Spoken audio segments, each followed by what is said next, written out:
blocking downward, punching. Okay, blocking upward, punching. Downward punch, upward punch. Right, down, up, down. Down, up, down. Down, up, down. Down, up, down. Like this. Yeah. And you need to focus on, first you focus on doing the movements correct. Circle, circle, circle, circle, and then you can switch to the other side, right, where my right foot is behind, and my right hand is the palm, and left hand is the fist. Left foot, heel on the ground, toes up, and then do the same thing. Parry, under, punch up. Parried up, punch under. Circle, forward, and circle, reverse circle. Circle, forward on top, reverse circle, lower. Right, like this. Okay. And once you learn the wheel effect, okay, you need to be able to do it quickly. Okay, if you think them as punches, blocking and punches, okay, like this, 1, 2, 1, 2, 1, 2, 1, 2. They are going to be, the punches are going to be very slow. Okay, because whenever you think about blocking, punching, it means that you're doing 2 steps. And when you do 2 steps against anybody who's trained in martial arts, properly trained in martial arts, this punch is already no use, right? The second step has no use.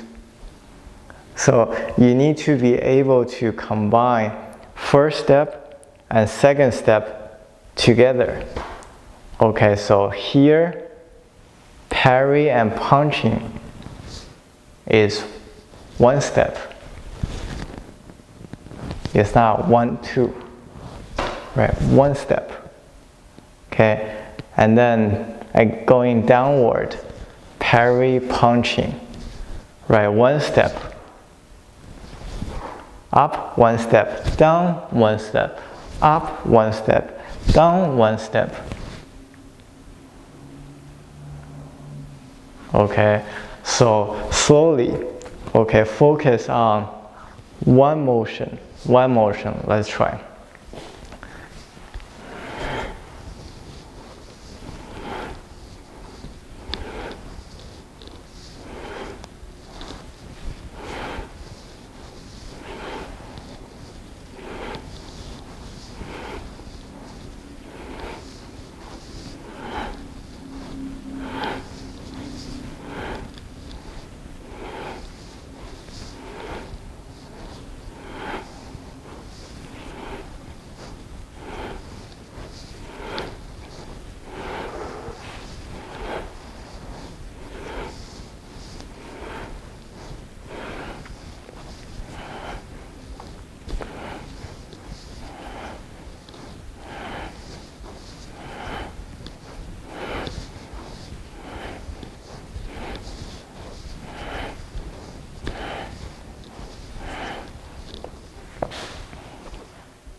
Okay, so then I'm going to use the floor lamp, right, to just have some kind of visualization.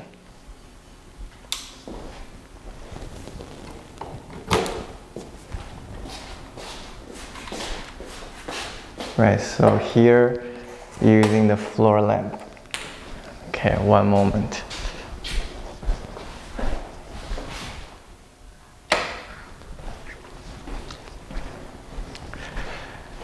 Okay, so you just have to imagine the opponent's arm is here. Okay, my chest level. Okay, if my opponent throws a punch, I need to block and go above. Okay, and then I can block to go under. Okay, 1, 2. 1, 2, right? Depending on where the punch is going, whether it's chest, abdominal area, or the head area. Okay, so first you learn to combine blocking and punching together. Blocking and punching together. Okay, next you need to combine upward punch and downward punch together. Okay, it's more difficult. Okay, so 1, 2. 1, 2. 1, 2. 1, 2. Okay, so it's one motion. 1, 2. Okay, so now I bring the floor lamp back. Okay, so you get the visualization.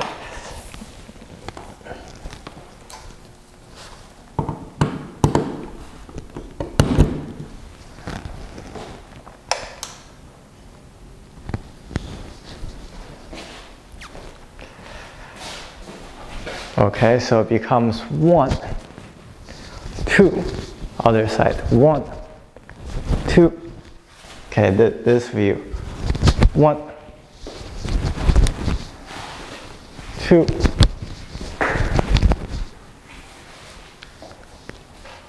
Okay, to be able to combine them into one motion. Okay, you can not think about blocking, punching, blocking, punching. Okay, that's going to be 1, 2, 1, 2. 1, 2, 1, 2. It has to be 1. 1. Right, very fast.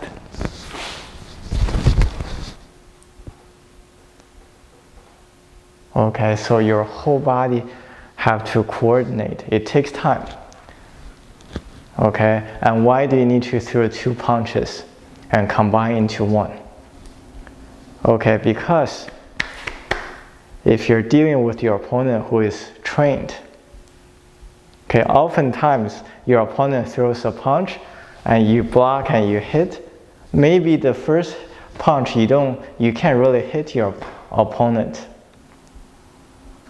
Okay, maybe if it hits, it doesn't have much impact when your opponent is trained, right? Your opponent can react.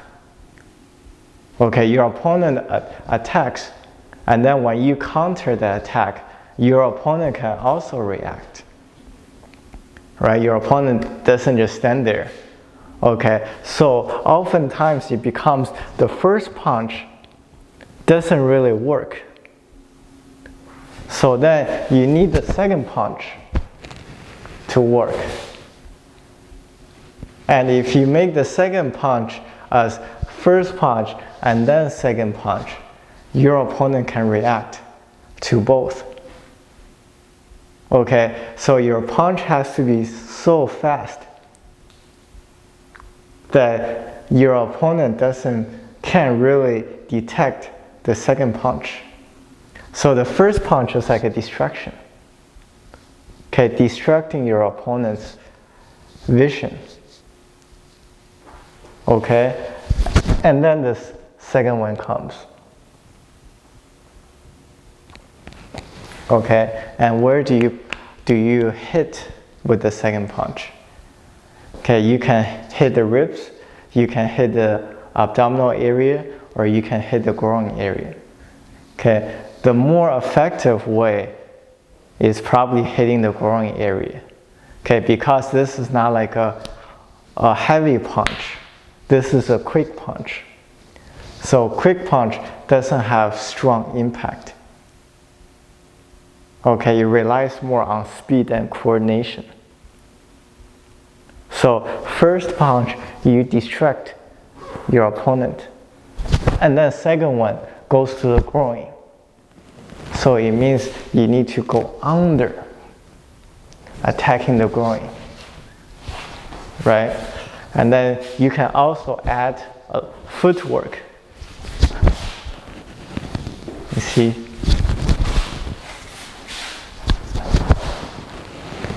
So your opponent goes forward, okay, you also go forward, meeting your opponent. Xingyi is very direct, okay, unlike Bagua or Tai Chi, right? Bagua is more circular. Try to get around it. Okay, Tai Chi is more sideways to deal with attack. Xingyi is going forward,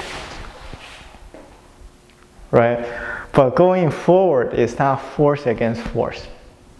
Okay, it seems like Xingyi going forward is force against force. And oftentimes people who do Xingyi, they do it like force against force. Okay, but no, Xingyi is like Bagua and Tai Chi. There's neutralization involved. Okay, but the neutralization in Xingyi is more hidden. It's not as visible as Bagua and Tai Chi. So oftentimes people can't really understand the neutralization process of Xingyi. So oftentimes if you watch people do Xingyi, there's no neutralization because it's not so visible. Okay, over time, when training the body more circular motions, your body will learn how to neutralize. Okay, by first understand is that parry, punching, blocking, punching. It's more circular. Right, like animals, right, when they charge forward, they're going forward, right? They don't just circle around, they go forward. Okay, but when two animals collide, they don't really impact each other. Okay, there's not strong impact. If two human beings running towards each other and collide, bones against bones, it's going to cause big impact. But animals, they don't. They're still charging forward. Okay, how do they neutralize? The neutralization is not so visible. It's because their body learns how to make circles. That's not visible. Okay, unlike Bagua where the circles are more visible.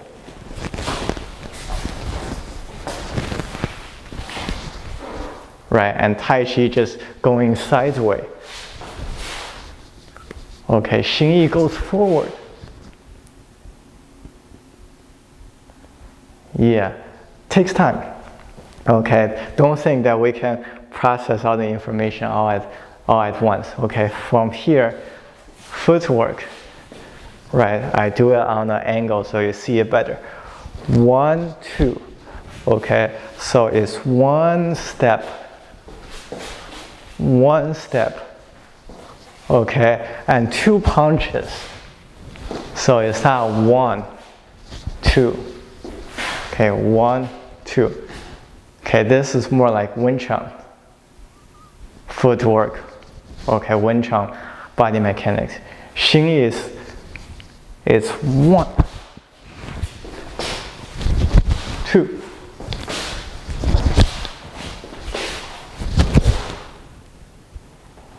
Yeah. you just need this distance. Okay, because your opponent is also charging in. Your opponents are running back under this scenario. So you don't need to run to catch your opponent. Your opponent is coming in and you also come in. And why do you need a footwork? Okay, because you can stay still like this and do 1-2, that's fine.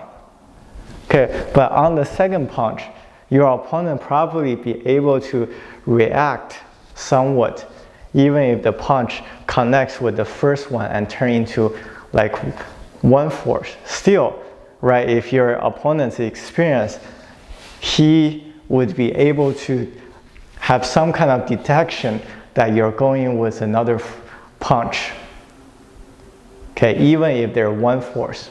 So therefore, by taking that step, you don't give your opponent space to react to the second punch. Okay, your opponent has no space to react to the second punch.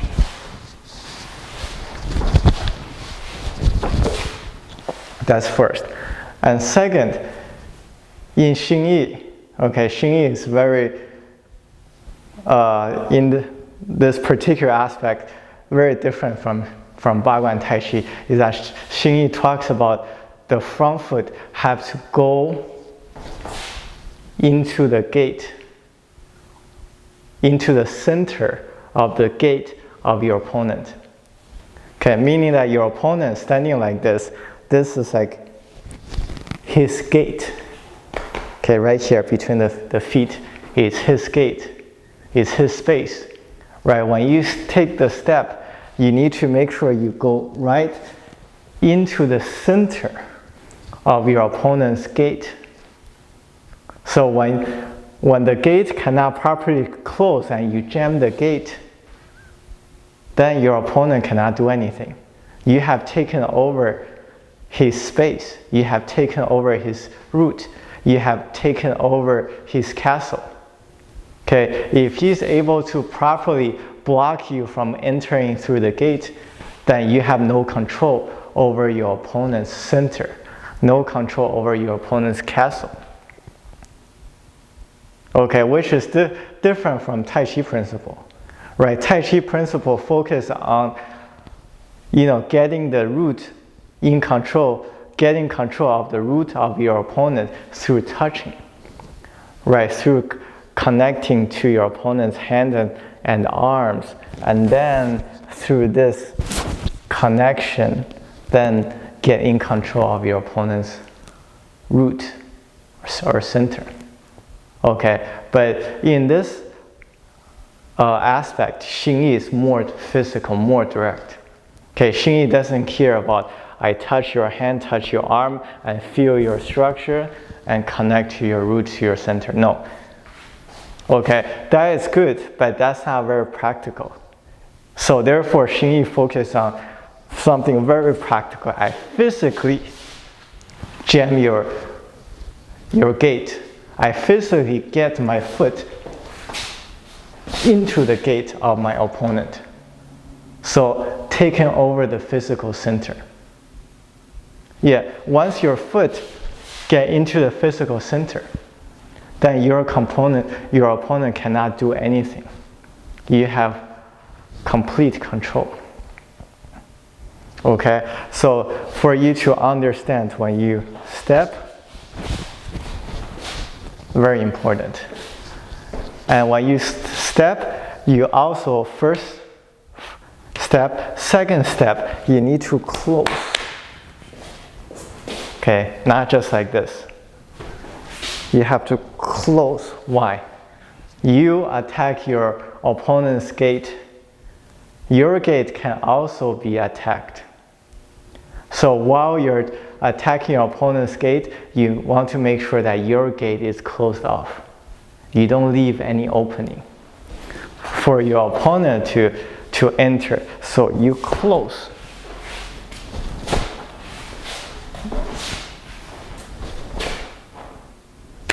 Yeah.